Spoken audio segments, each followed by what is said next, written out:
भोले बाबा तेरे दरबार में जो आते हैं झोलियां भरते हैं खाली वो नहीं जाते हैं। झोलियां भरते हैं खाली वो नहीं जाते हैं। झोलियां भरते हैं खाली वो नहीं जाते हैं। झोलियां भरते हैं खाली वो नहीं जाते हैं। भोले बाबा तेरे दरबार में जो आते हैं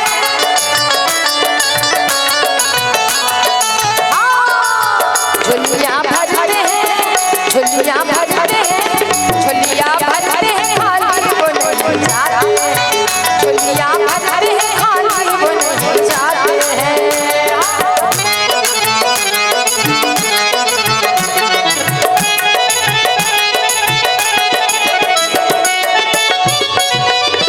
और चाहेंगे सभी दोनों हाथ उठा लें। अगर जो कॉफी पी रहे कोई बात नहीं, जो नहीं पी रहे दोनों हाथ उठा लें। बोलिए शंकर भगवान की।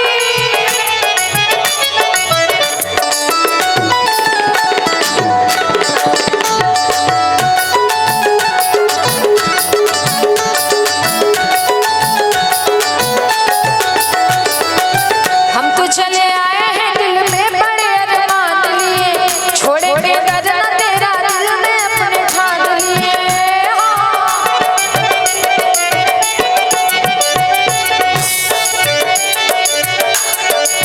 हम तो चले आए हैं दिल में बड़े अरमान लिए, छोड़ेंगे डरना तेरा दिल में अपने ठान लिए। कॉफी खत्म नहीं हुआ है। तेरी महिमा के गीत सारे भक्त गाते हैं। तेरी महिमा के गीत सारे भक्त गाते हैं। झोलियां भरते हैं, झोलियां भरते हैं, झोलियां भरते हैं खाली वो नहीं जाते हैं। झोलियां भरते हैं खाली वो नहीं जाते हैं।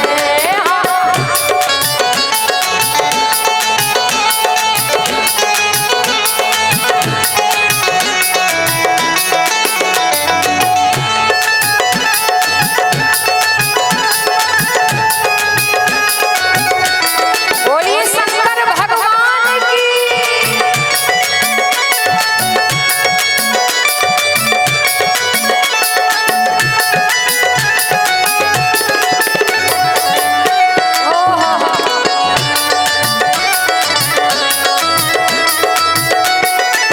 बिल्कुल हाथ उठा ले। एक दो तीन चार दोनों हाथ उठा ले।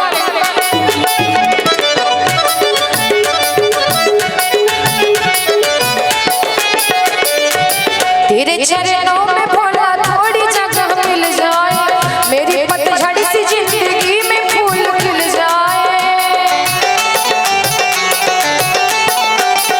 हाँ, तेरे चरणों में भोला थोड़ी जगह मिल जाए, मेरी पतझड़ सी जिंदगी में फूल खिल जाए।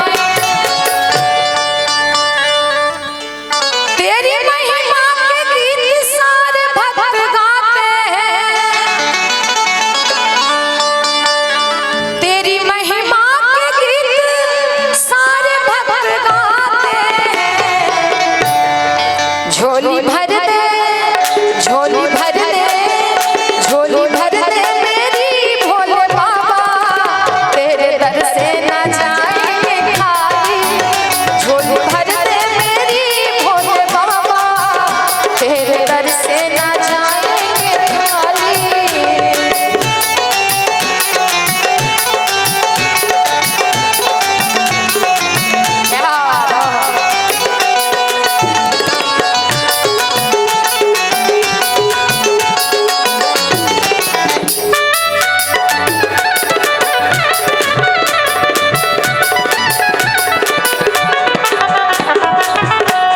झोलियां भरते हैं खाली वो नहीं जाते हैं।